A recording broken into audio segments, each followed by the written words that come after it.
फटाक 30 सेकंड में खबरें डाउनलोड कीजिए तक ऐप।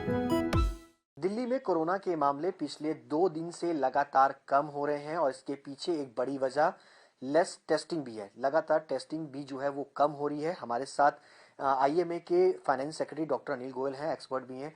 डॉक्टर साहब, लगातार 2 दिन से मामले कम आ रहे हैं दिल्ली में। इसके पीछे रीजन एक कम टेस्टिंग भी है। जो 1 लाख के आसपास टेस्टिंग हो रही थी वो कल 67,000 तक पहुंच गई। क्या माना जाए कि दिल्ली की पीक जो है, क्योंकि दिल्ली सरकार का कहना है कि पीक आ चुकी है, अब धीरे धीरे केसेस कम हो गए। देखिए, आपने कहा टेस्टिंग कम हो रही है। आईसीएमआर गाइडलाइन के अनुसार अब एसिम्टोमेटिक लोगों का टेस्टिंग की जरूरत नहीं है। एसिम्टोमेटिक कॉन्टैक्ट्स की टेस्टिंग की जरूरत नहीं। किसी कोई बीमार है तो उसके जो कॉन्टैक्ट्स है एसिम्टोमेटिक होता था, पहले वो टेस्ट होते थे, तो इसलिए वो टेस्ट नहीं हो रहे हैं। अब जो टेस्ट हो रहे हैं वो सिर्फ सिम्टोमेटिक मरीज, जिनको माइल्ड है या मॉडरेट है, जिसको खांसी है, बुखार है, जुकाम है, सर दर्द है, पैर दर्द है, उनकी टेस्टिंग हो रही है। इसीलिए इसकी पॉजिटिविटी भी बढ़ेगी, क्योंकि सिम्टोमेटिक लोगों की आप टेस्टिंग करेंगे तो उसमें ज्यादा लोग पॉजिटिव टेस्ट आएंगे, ये बिल्कुल तय बात है। तो इसीलिए पॉजिटिविटी परसेंटेज ज्यादा है, 30% करीब है आउट ऑफ 67,000। लेकिन नंबर ऑफ टेस्ट कम होने का कारण ये है कि कॉन्टैक्ट्स जो एसिम्टोमेटिक है या जिनको बीमारी नहीं है वो लोगों का टेस्ट नहीं हो रहा। मुझे लगता है ये ठीक भी है कि हम लोगों को अब वायरस को हमको नहीं ट्रेस करना, हमको बीमारी लोगों को या बीमार लोगों को ट्रेस करना है। उनका आगे क्या है, आगे क्या प्रोग्रेस हो रही है, वो माइल्ड से मॉडरेट तो नहीं हो रही है, उनको कोई कोमॉर्बिडिटी तो नहीं है। हमको ये बहुत ही अच्छा आईसीएमआर ने कहा है कि फोकस अब मरीजों पे रखना है। फोकस जिसको सिम्टम है उस पर रखना है कि वो मरीज का वैक्सीनेशन हुआ है कि नहीं, उसको भर्ती की जरूरत है कि नहीं, उसको सीरियस तो नहीं हो रहा है, और होम क्वारंटाइन में मॉनिटर करना।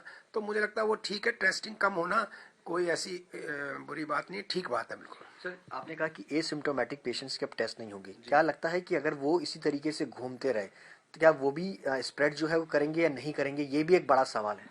नहीं, मैं बड़ा अच्छा आपने सुशांत जी सवाल पूछा। एसिम्टोमेटिक मरीज या जिसको 3 दिन से बुखार नहीं है वो इन्फेक्शस नहीं होता। एसिम्टोमेटिक मरीज बीमारी नहीं फैला सकते क्योंकि उनमें इन्फेक्शन का वायरस उनके गले में नहीं होता। सिम्टम्स उसी के होंगे जिसके गले में वायरस है और वही इन्फेक्शन फैला सकते हैं।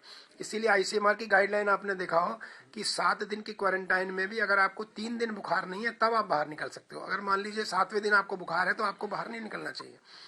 तो आपके दर्शकों को मैं बताना चाहता हूँ, एसिम्टोमेटिक मरीज या जिसको क्वारंटाइन में लास्ट 3 डेज बुखार नहीं हुआ वो बाहर आ सकता। अमेरिका में तो 5 दिन का क्वारंटाइन कर दिया, इसीलिए कि आपको 2 दिन बुखार आता है, 3 दिन नहीं आया तो आप बाहर आइए। तो मुझे लगता है इसको भी जानना जरूरी है कि एसिम्टोमेटिक मरीज कोई इन्फेक्शन नहीं फैलाता, और लेकिन उनको अपने बचाव के लिए मास्क उनको भी पहनना है। सबसे इम्पोर्टेंट है इससे बचाव N95 मास्क। इसके अलावा एक सवाल ये भी है कि सरकार का मानना है कि हॉस्पिटलाइजेशन जो है वो काफी हद तक कम हुआ है। क्या प्राइवेट हॉस्पिटल्स के अंदर भी यही देखने को मिल रहा है कि हॉस्पिटलाइजेशन काफी हद तक कम है इस बार? बिल्कुल, जैसे कि 16-17% हॉस्पिटलाइजेशन रेट है। मुझे लगता है ऑल अक्रॉस दिल्ली, क्या ऑल अक्रॉस कंट्री यही से हॉस्पिटलाइजेशन है। मान लीजिए हमारे यहाँ 40 बेड हैं, उसमें कितने पेशेंट हैं? 7। ऐसे ही पूरी दिल्ली में है, पूरे देश में है। और दूसरा एक और भी बात है कि इस बार उनमें भी सिर्फ 0.1% से लेके 1% के बीच में जरूरत है आईसीयू की, खासतौर से वेंटिलेटर की बहुत कम जरूरत है। एक आखिरी सवाल, क्या माना जाए अब दिल्ली का पीक जा चुका है, जो खतरा था वो टल गया, धीरे धीरे केसेस कम होंगे और लोगों को राहत मिलेगी? मुझे लगता है अगले 2-3 दिन में इसको और देखा जाए। और पहले भी प्रेडिक्शन था, हमने कहा था कि 20 जनवरी तक और डिक्लाइन आएगा, तो निश्चित रूप से हम कह सकते हैं कि डिक्लाइन आ रहा है। लेकिन अभी भी 30% पॉजिटिविटी है 67,000 में। अभी भी केसेस तो आ ही रहे हैं पर डे, और हमें 2-3 दिन वेट करना पड़ेगा। 2-3 दिन वेट करना पड़ेगा। डॉक्टर अनिल गोयल जिनका साफ तौर पे कहना है कि लगातार जो केसेस कम हो रहे हैं एक बड़ी राहत की बात है।